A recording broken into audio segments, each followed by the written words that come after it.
Question of the Week from the Naked Scientists. Hello and welcome to Question of the Week. I'm James Titko. This week's question comes in from listener Daniel.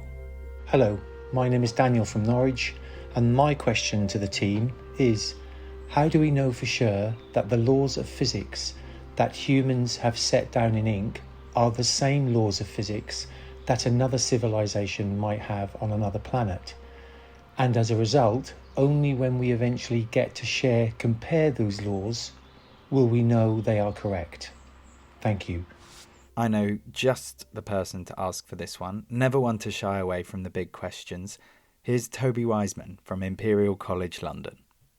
Does physics change as we move around the universe? One of the fundamental tenets of cosmology is in fact that we don't live in a special location. All locations and all directions are the same. And that is absolutely what is observed when we look out into the universe. Our modern theory of cosmology uses our theory of particle physics, which we derive from collider experiments such as CERN on the Earth, and then our theory of gravitation, Einstein's general theory of relativity. Now, it isn't a complete theory, but if we are not worried about physics in the very earliest epoch of the universe, then the theory is remarkably good. We can understand everything that happens within this theory from way earlier than a second after the Big Bang. You start with this almost blank canvas of the Big Bang with little quantum fluctuations on it from what we call the theory of inflation.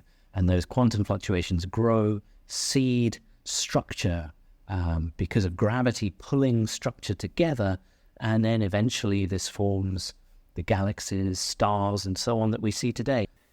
I think Janus's comment on our forum post for this question captures what Toby is saying about some of the unanswered questions we have and how they fit into our understanding of the universe very nicely here. They write, "It would be possible for another civilization to have pierced the veil more deeply and have a better understanding of some of those principles than we do. This would not constitute a change in the rules, however, but just a better understanding of what they are."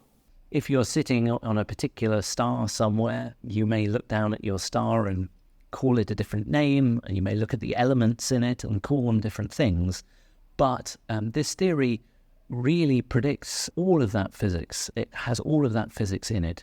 And we think of this theory of the standard model of particle physics together with gravity as something that we've discovered and uncovered rather than something we have constructed.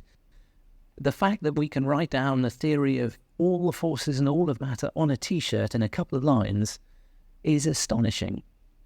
And it's a process of uncovery. We've got closer and closer, and the theory in many ways has got simpler and more elegant as we've honed in on it. It's very difficult to understand how that could be a human construct. This is the most accurate thing that's ever been predicted by any theory of anything ever, and it works. And okay, I suppose we could all be deluded and it's a human construct, but it's very difficult to understand, actually, if you really work on this stuff and you understand how it goes. Very difficult to believe that's the case. So in short, yes, I think, whilst we can't be sure that the distant civilizations would think of physics in the same way as us, all the evidence seems to point that way. That's where my money is anyway. If it's good enough for you, Toby, it's certainly good enough for me. A mesmerising and humbling answer from Toby Wiseman from Imperial College London. Thank you to him and also to Daniel for that question. Next time, from the theory of everything to the theory of frothy coffee, it's Thomas's turn to ask this question. Hi, Naked Scientist. I heard the milk foam we make for our cappuccinos consists of denatured clumping proteins. If I heat up the milk for my coffee for a bit too long, it forms a skin. And after removing that skin, I can still make pretty nice foam from the milk. How comes? Shouldn't the lack of protein prevent the formation of proper foam then? Brilliant question, Thomas, and one you can have your own say on over at nakedscientist.com/forum. And be sure to drop us a line if you have a question of your own that you'd like us to answer. The email address is chris@thenakedscientists.com. Question of the Week is part of the Naked Scientists podcast. Look us up online at nakedscientists.com.